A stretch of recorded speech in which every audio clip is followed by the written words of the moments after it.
ये आपकी थाली, ये सीट नंबर 30 की वेज थाली। हाँ बेटा, ये लो बेटा। मेरे को तीखा नहीं पसंद है। बिट्टू, तीखा नहीं पसंद? ये तो पसंद है। हाँ। तो इधर आओ, ये लो, जीते रहो, खुश रहो।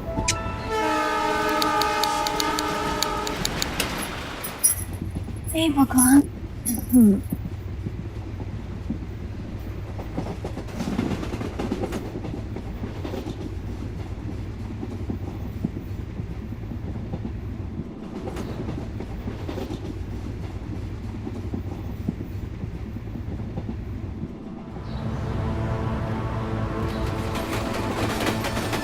नाश्ता, रेखा, नाश्ता वाले, उठो भाई। ब्रेकफास्ट। एक मिनट भैया, 3 प्लेट देना। ये माँ जी नाश्ता लेंगी? हाँ, एक मिनट। माँ जी, माँ जी, माँ जी, माँ जी। हर रोज करीबन 2 करोड़ 50 लाख लोग ट्रेन से यात्रा करते हैं और इन्हीं लोगों की तरह 65 साल की रुक्मणी देवी गोरखपुर से ट्रेन में बैठी थी। वो अपनी भांजी की शादी में शरीक होने के लिए गाजियाबाद जा रही थी। जैसे कि आमतौर पर ट्रेन के सफर में होता है, ठीक वैसे ही रुक्मणी देवी अपनी बर्थ पर सेटल होने के थोड़ी देर बाद अपने साथ सफर कर रहे यात्रियों से बातचीत करने लगी। रात को खाने पीने के बाद रुक्मणी देवी अपनी बर्थ पर सो गई, लेकिन अगली सुबह उनकी मौत हो चुकी थी। गोरखपुर से गाजियाबाद का ये सफर उनकी जिंदगी का आखिरी सफर बन गया। पर कैसे? चलती ट्रेन में आखिर ऐसा क्या हुआ उनके साथ जो उनकी मौत हो गई? रुक्मणी देवी एक बुजुर्ग औरत थी, तो क्या किसी बीमारी की वजह से अचानक उनकी जान चली गई, या फिर इस सफर के दौरान रुक्मणी देवी किसी गहरी साजिश का शिकार हुई थी? आखिर इस संदिग्ध मौत के पीछे का असल सच क्या था?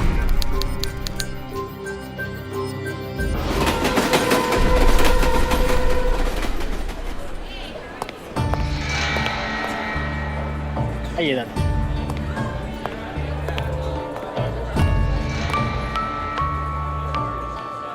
यही है ना डिब्बा? जी दादी।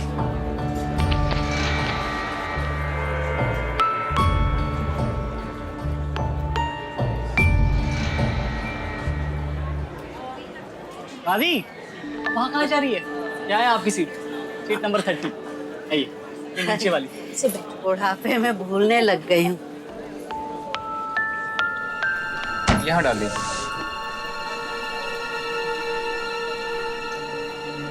दादी, मेरा तो बिल्कुल मन नहीं है आपको अकेले जाने देने का, लेकिन कॉलेज का अगर मेरा वो प्रोजेक्ट सबमिशन ना होता तो मैं भी आपके साथ चलता। मन तो हमारा भी बहुत था कि तुमको साथ लेके चलते।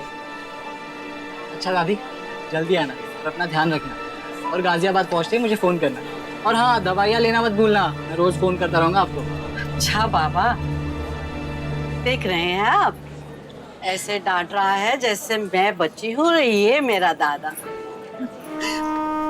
अच्छा चल तू अब, है गाड़ी चल पड़ेगी। और सुन, पढ़ाई ध्यान से करना और अपनी माँ से झगड़ा मत करना, है? चल चल चल। बाय। जीते रहो बेटा, खुश रहो। बिल्कुल। बाय दादी। बाय, ध्यान से रहना बेटा। चल। और आप फोन जरूर करना। हाँ, मैं हाँ। रोज फोन करता रहूंगा, दवाइयाँ लेना मत भूलना। अच्छा बाबा, अच्छा चल, छोड़ अब इसको। अपना ख्याल रखना। हाँ हाँ, हाथ छोड़, हाथ छोड़। Bye bye.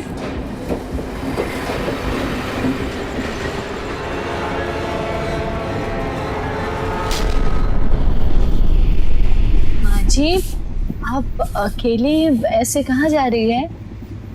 बेटा गाजियाबाद, मेरी भांजी की शादी है, सबसे छोटी है, इसलिए जाना जरूरी है। लगता है आपका पोता आपसे बहुत प्यार करता है, वरना आजकल के बच्चों को कहाँ टाइम होता है अपने दादा दादी के लिए। मेरा अमित तो मेरे बगैर एक पल भी नहीं रह सकता। जान छिड़कता है वो अपने दादा दादी पर। आपका बेटा भी बहुत प्यारा है। क्या नाम है बच्चों तुम्हारा? बिट्टू। अरे वाह, जीते रहो बेटा, खुश रहो। चाय वाला चाय। लीजिए, आपका चाय वाला। हाँ भाई, चाय के दर्शन तो हुए। लाओ भैया, इधर इधर। माता जी आप चाय पियेंगी क्या? हाँ बेटा। भैया 3 कप चाय देना था। मेरे पति को ना चाय मिल जाए बस, बाकी इन्हें कुछ भी नहीं चाहिए। हाँ। अरे माँ जी क्या कर रही हैं आप? हम भी आपके बेटे बहू जैसे ही हैं, तो फिर हमारा भी कुछ हक बनता है ना। और अब आप यूं समझिए कि इस सफर में आप अकेली नहीं बल्कि अपने पूरे परिवार के साथ हैं। हाँ। और नहीं तो क्या माँ जी, इतना हक तो बनता है हमारा आप पर। खुश रहो बेटा।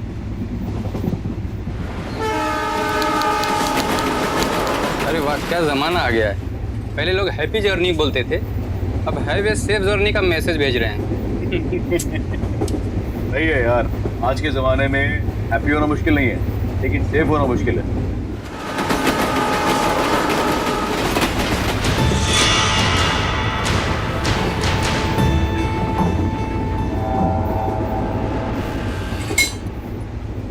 ये लो बेटा, अरे घर के बने समोसे और कचौरी।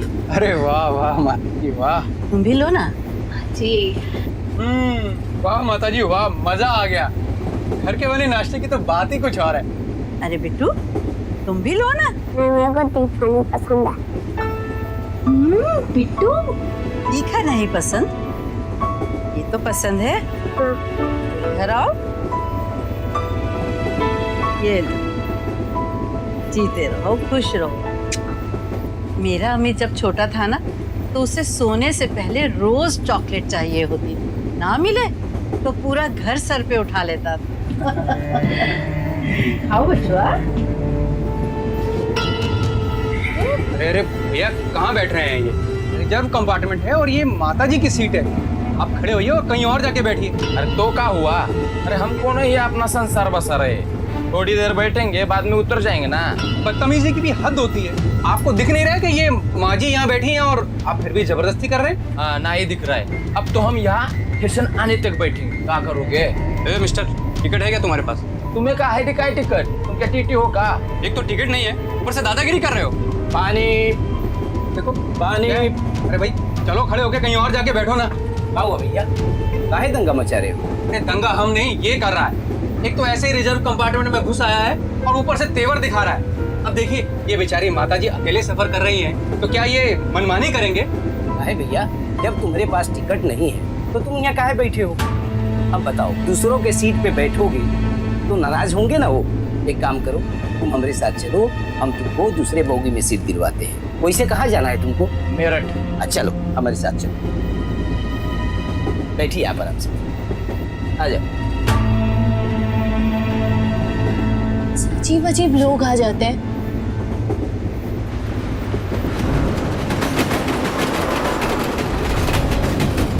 पानी बोतल, ठंडा ठंडा पानी। जी पानी ले लीजिएगा। आपको भी माता जी। हाँ बेटा।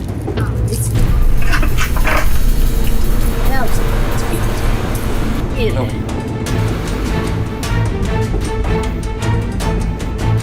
पानी बोतल।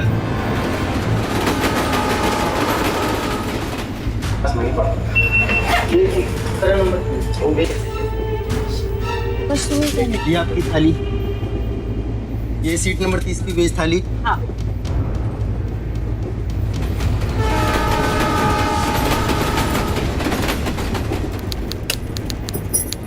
हे भगवान।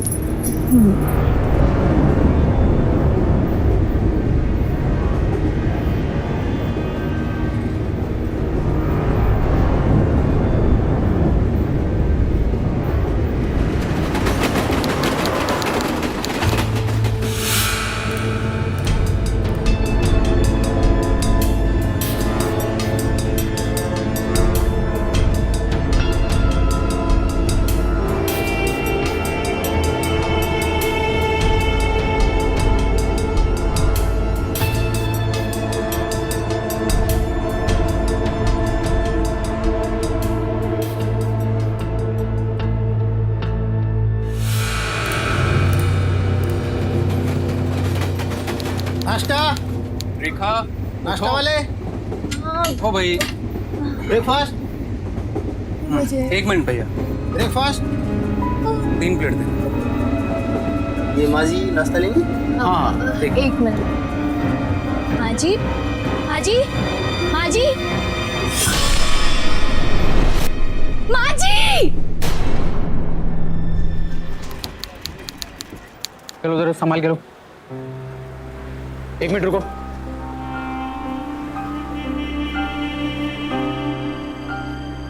दुबे, जी साहब। एक्सीडेंटल डेथ केस है ना? नहीं साहब, रात को सोते वक्त शायद नींद में इनको हार्ट अटैक आ गया था और ये माझी चल बसी। ये तो शुरू होने से पहले खत्म केस। इनके घर वालों को खबर करने का इंतजाम करो। जी साहब। और इनका लगेज? लगेज तो ट्रेन में रह गया, मैं भी लेकर आता हूँ। रहने दो, मैं देख लेता हूँ। जी साहब। चलो संभाल के लो।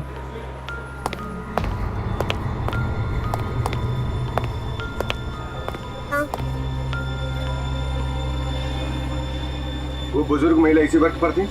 हाँ सर, वो यहीं बैठी थी और हम लोग भी यहीं पे थे सामने। रात को तो बिल्कुल ठीक ठाक थी, हमारे साथ खाना वाना खाया, बातचीत की और फिर आराम से सो गई। उनका लगेज? लगेज यहीं नीचे रखा था सर। लगेज उनका यहीं पे था। मैंने कल रात को भी देखा था, भाजी ने उनका पर्स और उनका सूटकेस एक चेन में लॉक करके रखा था सर। रात वो अकेले ट्रैवल कर रही थी या उनके साथ कोई था? हाँ सर, अकेली थी। वो गाजियाबाद जाने वाली थी किसी शादी में। उनका पोता उन्हें ट्रेन में छोड़ने भी आया था। वो शादी में जा रही थी, मतलब उनके सामान में कुछ ना कुछ कीमती चीजें भी होंगी। वो शादी में अकेली जा रही हैं, आप लोगों के अलावा किसी और को पता था ये बात? ऐसा लगता तो नहीं है, क्योंकि मेरे रास्ते सिर्फ मैं और माँ जी बातें कर रहे थे। उसने भी ये काम किया बहुत सोच समझ कर काम। ट्रेन में चोरी होना है कोई अनूठी बात नहीं। सामान चोरी होने के बाद इंसान का मरा पाना बहुत अजीब बात है।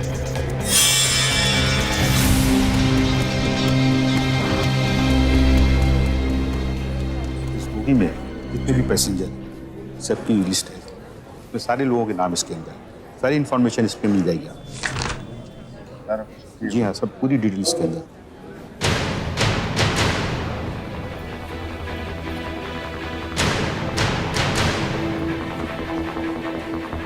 उस रात खाने की ड्यूटी किसके लिए गई थी? साहब हम गए थे, उनकी एक वेज थाली थी। मतलब तुम्हें पता था कि वो अकेली जा रही हैं? आखिरी बार उन्हें जिंदा कब देखा था तुमने? आप जब खाने की थाली लेने गए थे, करीबन 12:30 बजे वो सो रही थी। ये नहीं पता कि वो जिंदा थी या मर गई। सर, उसके बाद माँ जी पानी पीने के लिए उठी थी। रात के तकरीबन 3 बज रहे होंगे और ट्रेन भी किसी स्टेशन पे रुकी थी। 3 बजे? सर 3 बजे तो ट्रेन इटावा रुकी थी। तो ये ट्रेन इटावा के बाद सुबह 6 बजे तक जिस भी स्टेशन पर रुकती है उसकी एक लिस्ट तैयार करो और इस रूट में जितने भी हिस्ट्री शीटर्स हैं उन्हें राउंड ऑफ करो।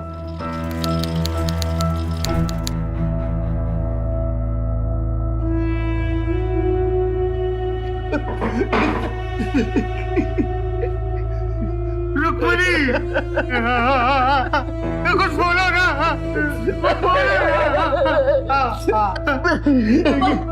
ये सब कैसे हो गया? तो शादी में गई थी, ये क्या हो गया? पापा तुम्हारा अपने आप को। कहा बचुआ, 11 बज गए और तुमने अभी तक खाना ही नहीं खाया है। चलो ये सब छोड़ो और खाना खा लो पहले। मैं खिला देती हूँ। अरे खाना। नहीं नहीं नहीं दादी।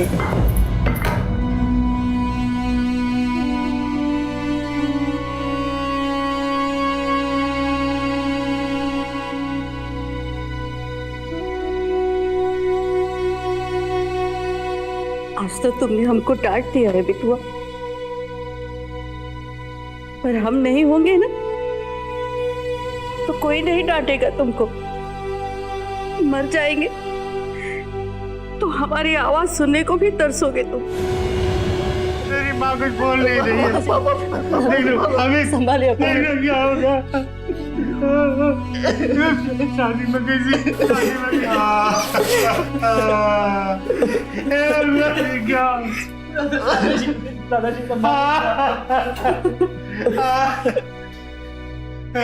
आपने इन्हें अकेला क्यों जाने दिया? अम्मा का उनकी भांजी की शादी में जाना जरूरी था। इन्होंने जिद पकड़ ली कि जाना है, तो हमने नहीं जाने दिया। ये पहले भी कई बार अकेले सफर कर चुकी है। अगर हमें मालूम होता कि ये सब हो जाएगा तो हादसे के वक्त आपका बेटा कहाँ था? वो यही शहर में था। वो अपने किसी दोस्त के साथ कॉलेज का कोई प्रोजेक्ट पूरा कर रहा था।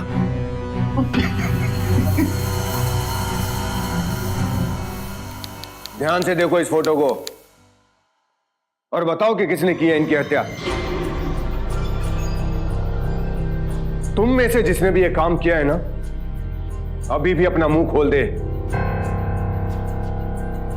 वरना चोरी तो क्या भीख मांगने लायक भी नहीं छोड़ूंगा तुम लोगों को, समझे? कहा है ना साहब, चोरी तो जरूर करते हैं हम, मगर कत्ल करने की औकात नहीं है हमारी। हाँ साहब, हम लोग छोटे मोटे चोर हैं साहब, हम लोग खून नहीं कर सकते साहब।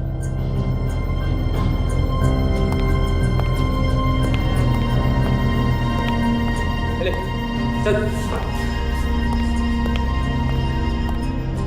सब ये लोग मामूली जेब कतरे हैं, सामान को यहां से वहां करके चोरियां करते हैं। इनमें इतना शातिर कोई नहीं कि मर्डर कर जाए। बात अगर ये मामूली सी चोरी की होती ना पाल, तो कोई बात नहीं थी। और यहाँ एक चोर ने मामूली से सामान के लिए किसी की हत्या कर दी है, और वो भी इस वक्त खुले में घूम रहा है। ट्रेन में बिना टिकट सफर करने वालों की लिस्ट आ गई है। लगता है इसके बाद सारा केस क्लियर हो जाएगा। ऐसा क्या इस लिस्ट में जो तुम इतना और कॉन्फिडेंट दिख रहे हो? आप खुद ही देख लें।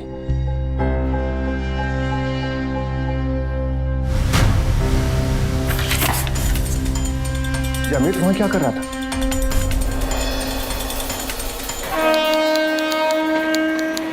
मैं कहती हूँ एजेंट यहाँ आके सिर्फ चाय ही पिएगा या इंश्योरेंस के पैसे भी दिलवाएगा?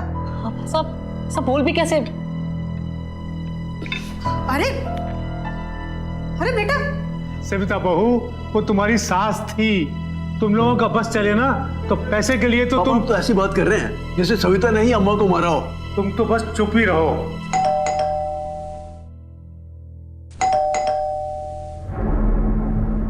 अरे साहब, आप लोग कातिल का कुछ पता चला क्या? अरे सुनी तो। लेकिन अमित कहाँ है? अमित तो अपने कमरे में ही है, पर क्या हुआ सर? पाल, ढूंढो उसे।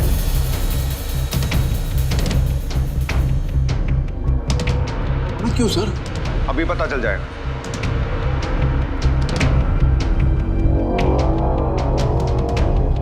जरा हम सबको बताओ, दादी को छोड़ने के बाद तुम कौन सा प्रोजेक्ट पूरा कर रहे थे? वो मैं कॉलेज का फिजिक्स प्रोजेक्ट। आप ये सब अमित से क्यों पूछ रहे हैं? देखिए, हमें सवाल पूछने का कोई शौक नहीं है, लेकिन कई सवाल ऐसे हैं जिसका जवाब सिर्फ अमित दे सकता है। बोलो, कहां थे तुम उस रात? बोलो। ये बच्चा है, डरा हुआ है, अपनी दादी से बहुत प्यार करता था, और आप है क्या? हाँ, इतना प्यार करता था कि अपनी दादी को छोड़ने के बहाने फिर उसी ट्रेन में बैठ गया था। पता? ये सब आप क्या कह रहे हैं? तो फिर आपके सुपुत्र का नाम विदाउट टिकट सफर करने वालों की लिस्ट में क्या कर रहे हैं? हमें कुछ तो बोलो बेटा, आखिर तुम चुप क्यों हो?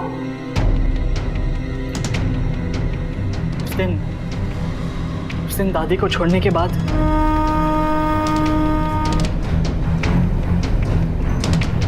हाँ हेलो पापा, मैंने दादी को ट्रेन में बिठा दिया।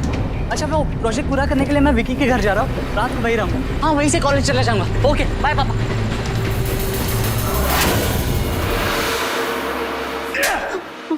झूठ क्यों बोला तूने? कहाँ था उस रात को? बता। हाँ, मैंने झूठ बोला क्योंकि आप लोग कभी सच समझना ही नहीं चाहते। अच्छा, ये सच कौन सा है जो किसी के पल्ले नहीं पड़ा? पापा चाहते थे इसलिए मैं इंजीनियरिंग करा, अदरवाइज मुझे कोई इंटरेस्ट नहीं इंजीनियरिंग करने में। मुझे तो म्यूजिशियन बनना है, म्यूजिक ही मेरी जिंदगी है। पर ये बात पापा कभी नहीं समझेंगे, उन्हें तो म्यूजिक के नाम से ही चिढ़ आती है। कानपुर में एक बहुत बड़ा म्यूजिक फेस्टिवल हो रहा था, अगर मैं पापा को सब सच बता देता तो वो तो वहां जाने की मुझे कभी परमिशन नहीं देते, इसलिए मुझे झूठ बोलना पड़ा। और दादी की ट्रेन भी उसी शहर से होकर गुजरने वाली थी, तो दादी को छोड़ने के बाद मैं उसी ट्रेन से वहां चला गया। पर दादी को छोड़ने के बाद मैंने उन्हें नहीं देखा, मैं सच कह रहा हूँ। अच्छा, पहले तो तुम झूठ बोल रहे थे, अब तुम सच बोल रहे हो या झूठ, ये तो वेरिफिकेशन के बाद ही पता चलेगा। तब तक इस शहर को छोड़कर जाने की सोचना भी मत तुम, समझे? साहब सर,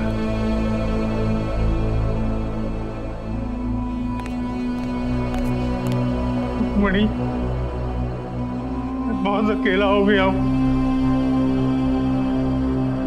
उस ट्रेन में अमित के सिवाय रुक्मणी देवी को जानने वाला और कोई नहीं था। ऐसे में बिना किसी रंजिश या लालच के कोई एक बुजुर्ग औरत को क्यों मारेगा?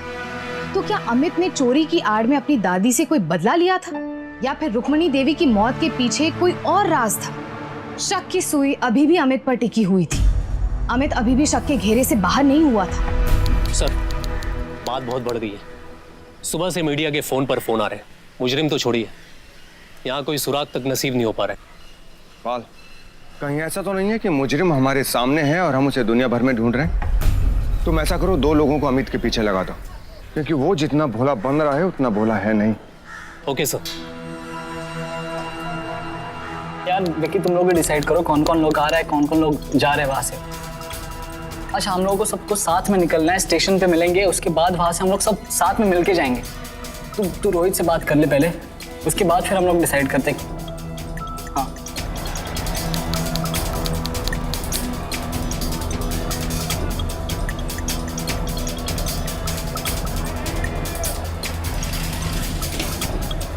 ये लड़का यहाँ क्या करने आया था? आप कौन हो? पुलिस। वो इधर झुमका बेचने के लिए आया था। बताओ।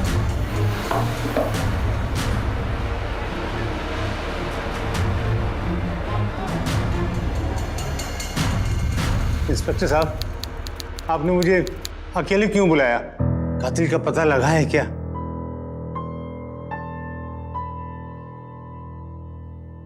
आप इसे पहचानते हैं?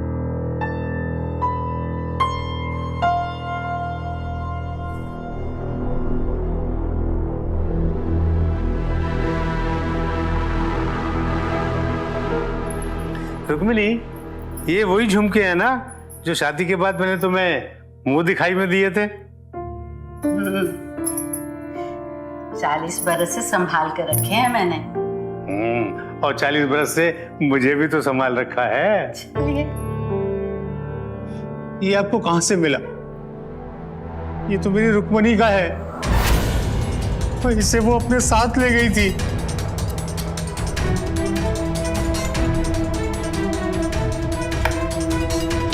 Sir sir sir sir sir sir please मेरा विश्वास कीजिए, मैंने अपनी दादी को नहीं मारा। मैं तो उनसे अपनी माँ से भी ज्यादा प्यार करता था। हाँ, तभी उनके जेवर बेचने में लगे। वो जेवर जो तुम्हारी दादी गाजियाबाद अपने साथ ले जा रही थी। खुद इस बात के तुम्हारे दादा गवाह हैं। साले, इस केस को जिस भी एंगल से देखते हैं हर मोड़ पर तो ही क्यों मिलता? हाँ, वो झुमके जो तेरी दादी के सूटकेस से मिले हैं, उसे आज तूने बेचने की कोशिश की ना? क्यों? और ये वही इंसान कर सकता है जो उस औरत को मार के उसका सामान चुराया हो।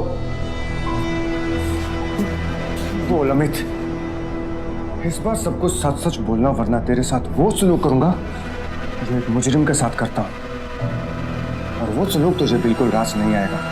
बोल।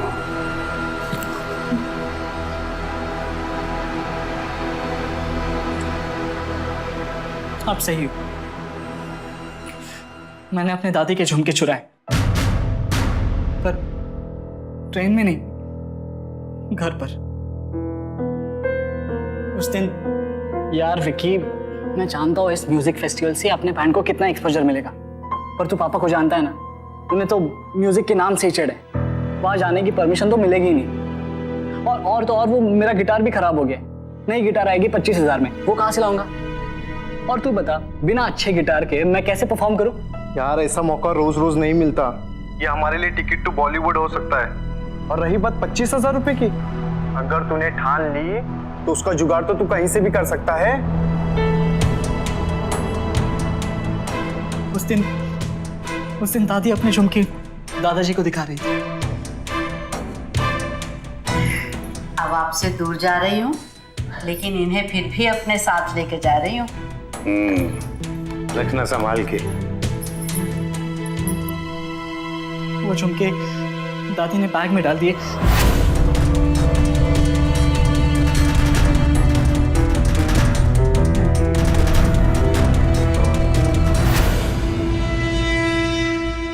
उनमें से एक झुमका मैंने बेच दिया, और उन पैसे से मैंने गिटार खरीद कर विकी को दे दिया। वो लोग मेरा सामान कानपुर ले गए।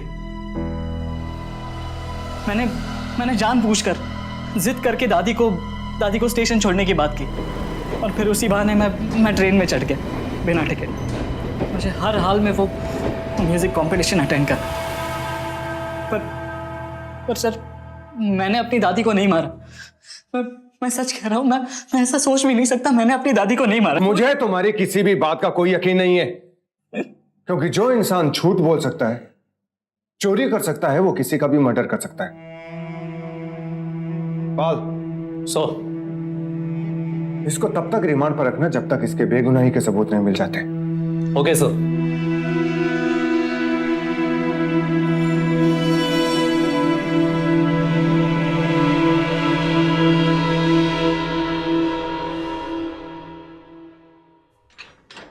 हमने अमित को पकड़ तो लिया है, लेकिन सबूत के बिना इसे ज्यादा देर तक डिटेन नहीं कर पाएंगे हम लोग। अगर केस स्ट्रांग ना हो तो संदिग्ध गुनहगार नहीं बनता। गवाह, सबूत सब ऑर्डर में होने चाहिए पाल। ये साला बचना नहीं चाहिए। Okay sir.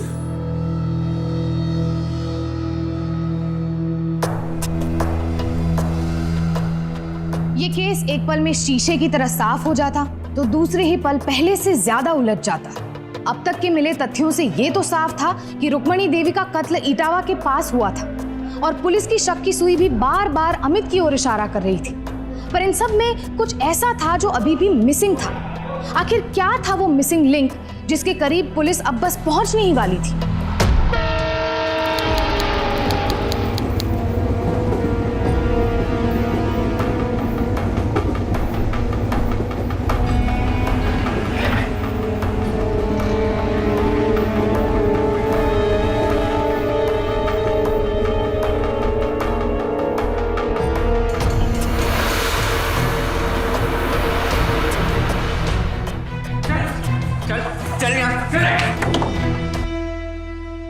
साले ट्रेन में चोरी करता मिश्रा, हाँ? चेन तोड़ने में माहिर है ना तू, हाँ? वो जो गाजियाबाद की ट्रेन में जिस औरत का मर्डर हुआ उसका सामान भी तूने चुराया था, हाँ? पर उसे मारा क्यों साले तूने? मारा क्यों? क्यों मारा उसको? मैंने किसी को नहीं मारा साहब। मैं तो उस दिन काम पे ही नहीं गया था साहब। साहब, जब चोरी करके हमारा गुजारा हो जाता है तो हम मर्डर क्यों करेंगे साहब? अपने हाथों से अपना कब्र क्यों खोदूंगा साहब? बात तो ऐसा कर रहा है जैसा बहुत बड़ा पुण्य का काम करता है। सच बता दे इधर पे, वरना जिंदगी भर सलाखों के पीछे सड़ता रहेगा। साहब, मैं सच कह रहा हूँ साहब। साहब, हमारा तो सीधा सा हिसाब है साहब। मौका देखा तो चोरी करो और जाके अपना सामान वो आसिफ भाई के यहाँ बेच दो जाके। आसिफ भाई? क्या आसिफ भाई कौन है साले? आसिफ भाई बोल, आसिफ भाई कौन है? कौन है आसिफ?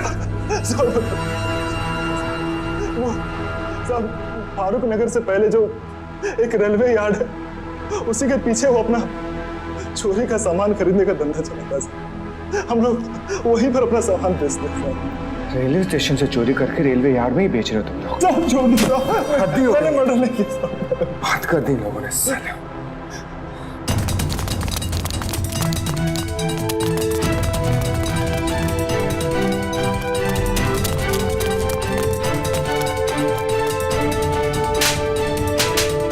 पकड़ो साले को। मैं बचना नहीं चाहिए तो तू है इन सबका अन्नदाता आसिफ भाई। अरे साहब, मैंने क्या किया? बाकायदा पैसे देकर खरीदा हुआ माल है साहब। साहब मुझे छोड़ दो साहब, मैं शरीफ आदमी हूँ साहब। चोरी का माल खरीदना बड़ा पुण्य का काम होता है ना। ले चलो साले को पुलिस स्टेशन। अरे आराम से साहब। क्या मरहूम का सामान तेरे पास कहां से आया? सच में साहब, हम और ना ही हमारे कोई लड़के कोई भी चोरी नहीं करते साहब। ये अलग बात है कि हम लोग चोरी का सामान खरीद लिया करते हैं। अल्लाह कसम, इसके अलावा हमें कुछ नहीं मालूम साहब। जिस बुजुर्ग महिला की हत्या हुई उसका सामान तुम्हारे पास क्या कर रहा है? और सामान की तरह हमने वो भी खरीद लिया था। आसिफ की गिरफ्तारी से ये साफ हुआ कि ट्रेन के भीतर और ट्रेन के बाहर स्टेशन पर चोरी करने वालों का एक रैकेट काम करता है और आसिफ उस रैकेट की एक अहम कड़ी था जो चोरी का सामान खरीदता था।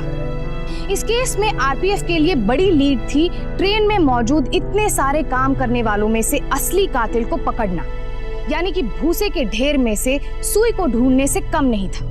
पर इस पूरी पहेली में आसिफ सबसे अहम कड़ी निकला। चलो चलो। हाँ साहब, जरा ध्यान से देखो इस लड़के को। यही है वो जिसे तुमने सामान दिया था? नहीं साहब, ये तो बिल्कुल अलग है। फिर कौन था वो और कैसा दिखता था? सर इस ट्रैक पे शायद नया था, सो हमको उसका नाम नहीं मालूम साहब। तुम आसिफ को लेके जाओ और उस आदमी का स्केच बनवाओ और इसको छोड़ दो। और सुनो, यहां से बाहर निकलते ही कोई ऊट पटांग हरकत शुरू मत कर देना, समझे? मेरी नजर तुम पर ही है। तो जाओ।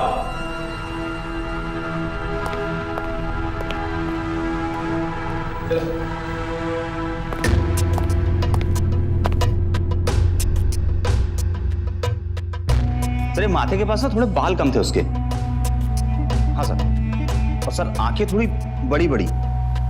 सर ये गाल ना उसके थोड़े चौड़े चौड़े थे, सूजे जैसे बोलते ना। और ये नाक के नथुने थोड़े फूले फूले सर। हाँ साहब, ये यही था सर, बिल्कुल साहब यही था।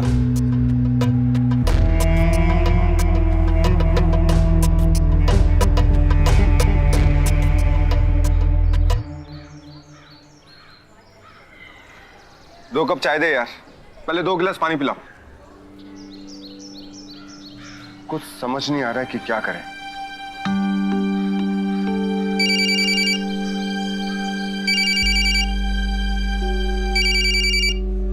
हेलो, हाँ डॉक्टर साहब। हाँ क्या रिपोर्ट में भी उसी के ट्रेसेस थे? ओके डॉक्टर साहब, एक ओरिजिनल हार्ड कॉपी जो है ना स्टेशन भिजवा दीजिए। डॉक्टर साहब का फोन था, रुक्मणी देवी का पोस्टमार्टम हो गया है और रिपोर्ट में यह पता चला है उन्हें नशे की दवा दी गई थी, वाटर सोलुबल, जो पानी में आसानी से घुल जाती है और पीने वालों को पता नहीं चलता सर।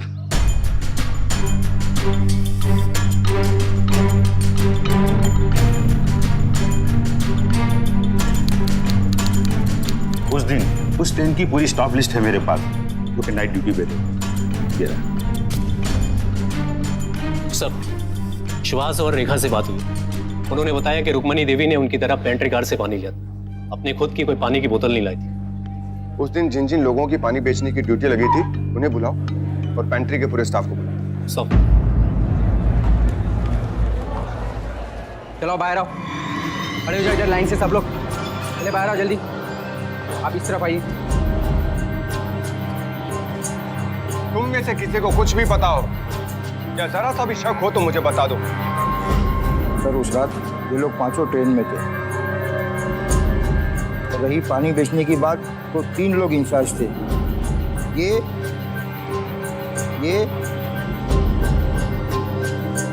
और ये। ले चलो इन तीनों को। चलो अंदर।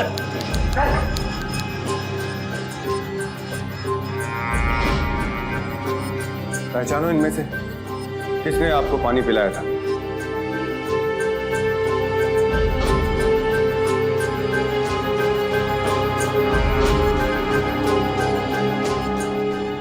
सर इसी आदमी से हम पानी लिए थे और इसकी सूरत हमको इसलिए भी याद है कि इसने एक आदमी से हमारा झगड़ा निपटाया था। दूसरों के सीट पे बैठोगे तो नाराज होंगे ना वो।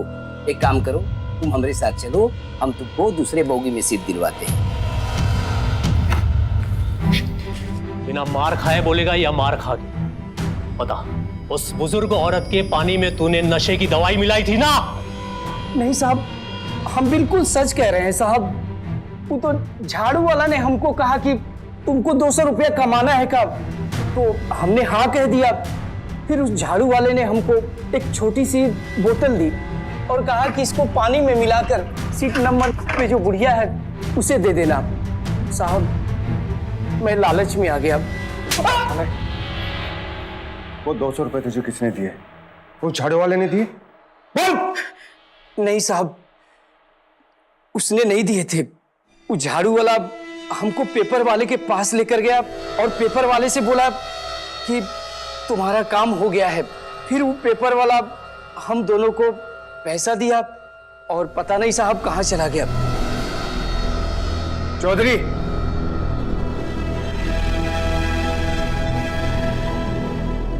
ध्यान से देख इस फोटो को, अच्छी तरह से देख।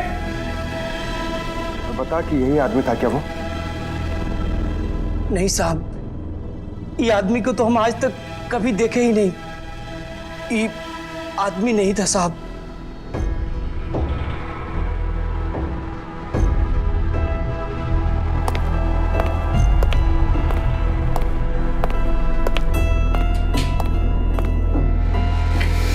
इसको कैसे पकड़ेंगे जबकि हम जानते भी नहीं ये है कौन?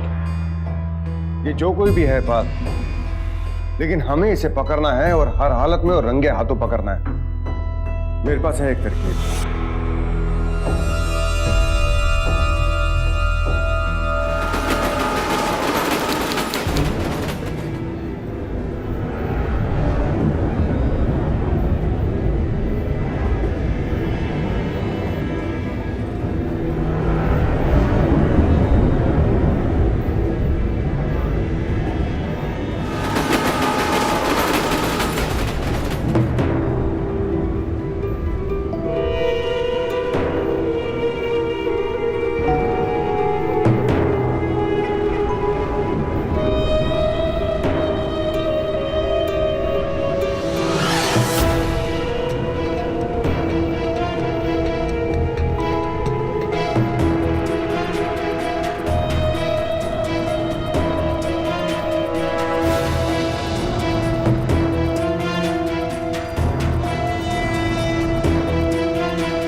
बहुत भगाया तूने हम लोगों को, अब पता चलेगा पुलिस को भगाने का अंजाम। चल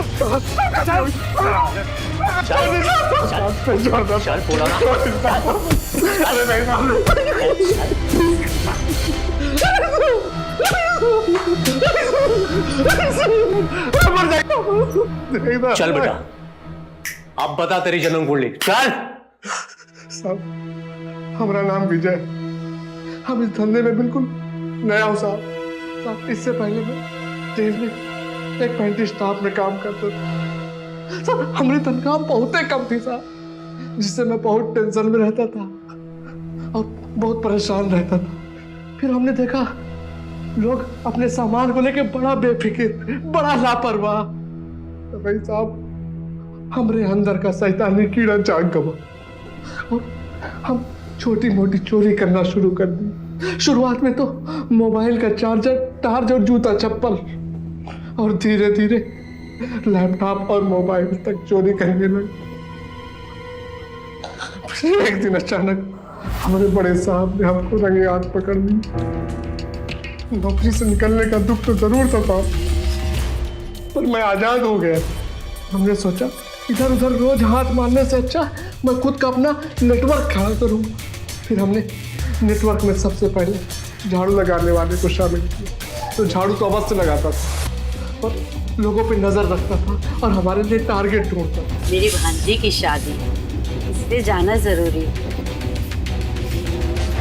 फिर हमको पता चला एक चर्सी आदमी जो मैगजीन बेचता था, उस चर्सी आदमी ने हमें पानी में नशीली दवा मिलाने का आइडिया दिया। फिर उसको भी हमने अपने साथ मिला लिया और फिर पानी वाले को, ताकि किसी को किसी पर शक भी ना हो और हम अपने काम को अंजाम देते रहे।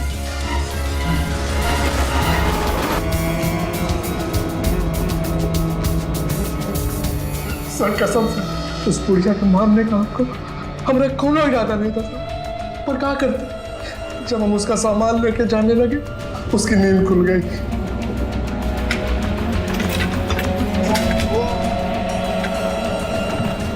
हमारे पास कोनो चारा नहीं बचा साहब, इसलिए हमने उसकी हत्या कर दी साहब।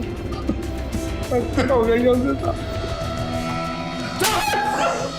एक मामूली से सूटकेस के चक्कर में एक कीमती इंसानी जान सस्ती हो गई तेरे लिए। हाँ, नीच इंसान। सफर के दौरान किसी भी अजनबी से अपनी बातचीत को एक सीमित दायरे में रखना बहुत जरूरी है। याद रखिएगा, ट्रेन में सफर के दौरान कोई भी मुसीबत आने पर सबसे पहले इसकी सूचना रेलवे पुलिस को देनी चाहिए। ट्रेन में हेल्पलाइंस के नंबर भी दिए जाते हैं जिनका इस्तेमाल आप मुसीबत आने पर कर सकते हैं। तो